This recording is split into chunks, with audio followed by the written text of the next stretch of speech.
மாண்புமிகு பேரவைத் தலைவர் அவர்களே, மாபெரும் தலைவர்கள் வழிநடத்திய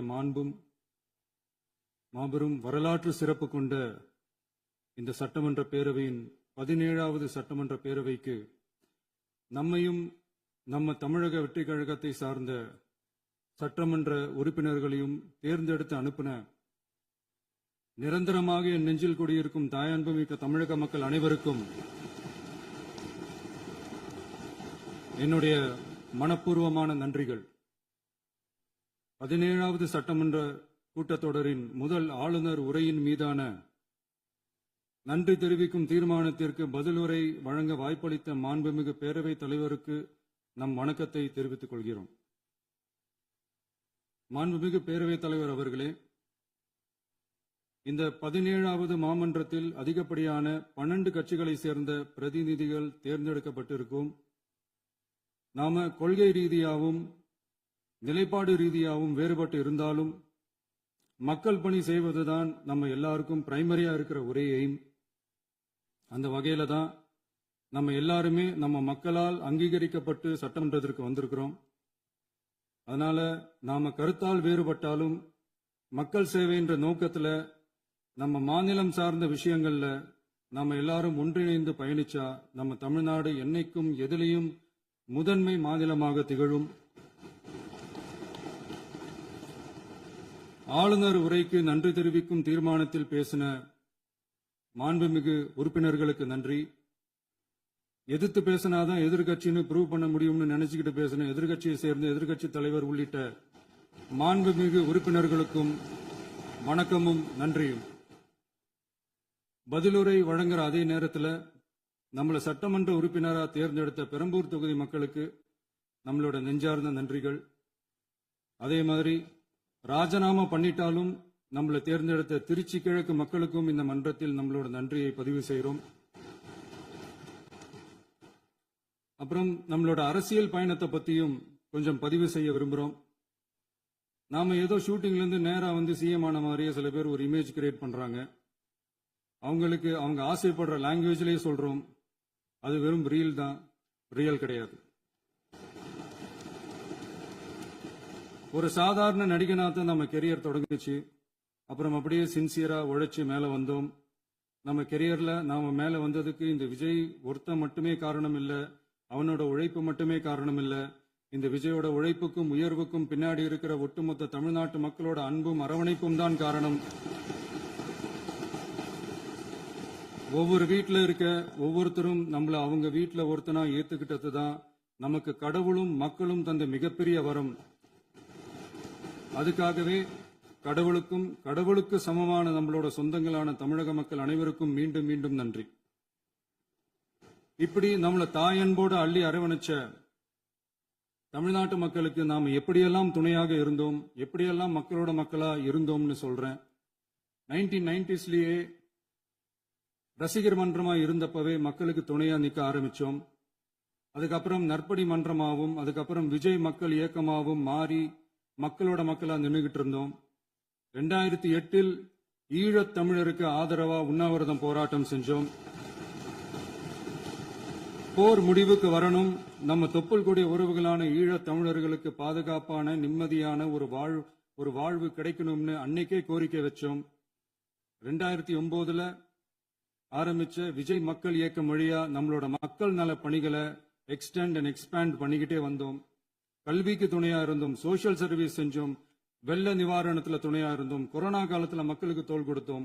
விலையில்லா விருந்தகம், குருதியகம், முட்டைப்பால் ரொட்டி திட்டம், விழியகம், பயிலகம், நூலகம், இப்படி பல வழியில மக்களுக்கு துணையா இருந்தோம். அப்புறம் நம்மளோட திரைப்படங்கள்ல நம்மளால முடிஞ்ச வரைக்கும் ஊழல் எதிர்ப்ப சொன்னோம், சமூக நீதியை சொன்னோம், கல்வியை பத்தி சொன்னோம், அரசியலை பத்தி சொன்னோம். அரசியலை பத்தி பேசுனதுனால நம்ம படங்கள் சந்திச்ச இதுவரைக்கும் சந்திக்கிற பிரச்சனையை பத்தி எல்லாருக்குமே தெரிஞ்சதுதான்.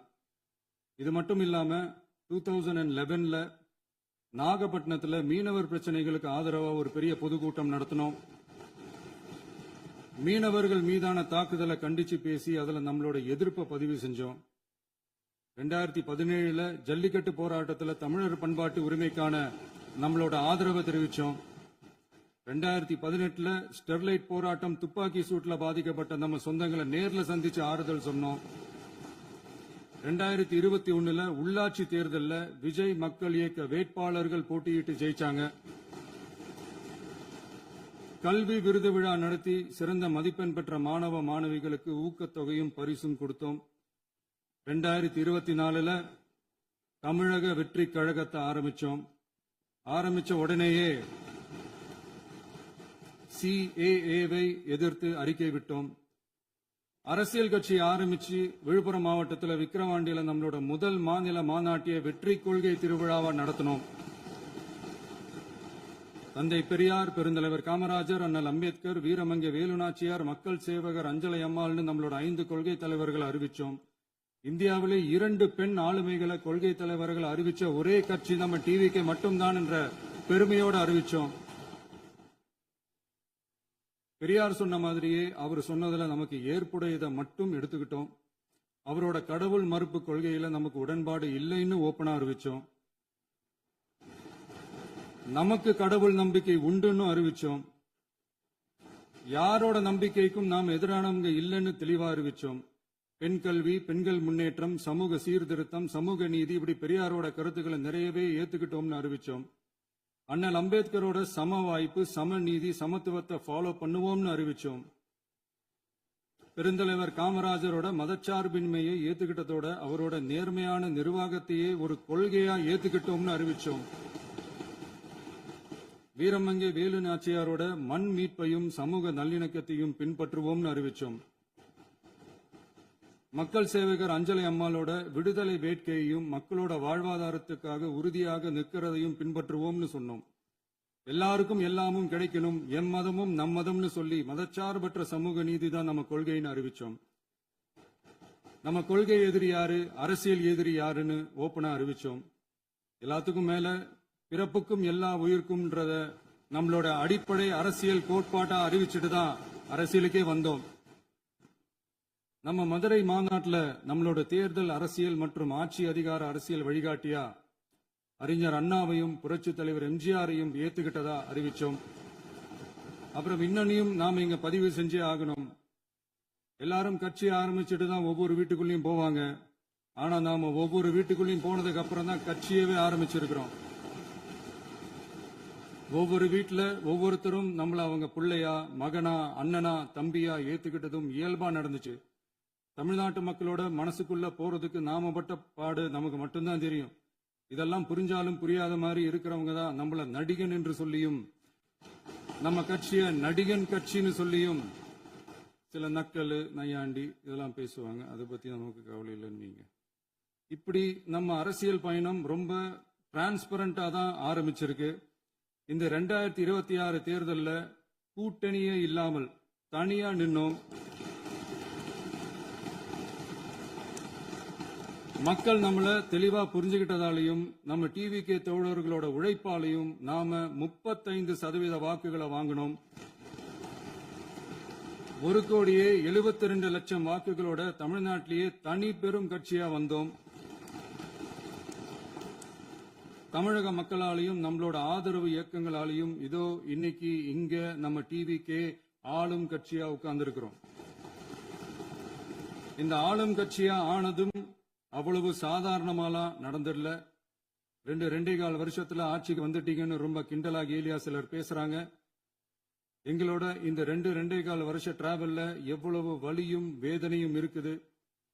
நம்மளோட மக்கள் சந்திப்புக்கே அவ்வளவு இடையூறு, அவ்வளவு தடைகள், ஊர் உலகத்துல யாருக்கும் இல்லாத ஒன்னா நமக்கு மட்டுமே தனியா ஸ்பெஷலா எக்ஸ்க்ளூசிவா நிறைய நிபந்தனைகள், நெருக்கடிகள், கட்டுப்பாடுகள், நம்மளை சந்திக்க வர்ற மக்களுக்கு சரியான பாதுகாப்பு இல்லாம, நம்ம கூட்ட நிகழ்ச்சிக்கு போதுமான பாதுகாப்பு இல்லாமன்னு இன்னும் வெளியே சொல்ல முடியாத நிறைய சூழ்ச்சிகள் எல்லாத்தையும் தாண்டி தான் நாம் இந்த இடத்துக்கு வந்திருக்கிறோம். But still miles to go. நம்ம டிராவல்ல எல்லாத்துக்கும் உச்சமா நம்மளோட சொந்தங்கள், நம்மளோட உறவுகள், 41 பேர் கரூர் சம்பவத்தில் இழந்த வேதனை எல்லாம் எப்படி சொல்றதுனே தெரியல. நம்ம மனசு விட்டு என்னைக்கும் அந்த வலியும் வேதனையும் நீங்கவே நீங்காது. அதுலயும் நம்ம மேலேயே பழி போட்ட கொடுமையெல்லாம் இருக்கும் பாருங்க, அதெல்லாம் வேற லெவலுங்க. என்னத்துக்கு அப்படியெல்லாம் செஞ்சாங்கன்னு தெரியல. அரசியல்னா இப்படியெல்லாம் கொடூரமா இருக்கணுமா என்ன? சரி விடுங்க. இந்த விஜய் இவனோட மக்களுக்காக எதையும் தாங்க தயாரா ஆகிட்டான். இவ்வளவு பெயின்ஃபுல்லான நம்ம பொலிட்டிக்கல் டிராவல்ல நம்மளோட மிகப்பெரிய ஆறுதலும் பலமும் என்ன தெரியுமா? என் நெஞ்சில்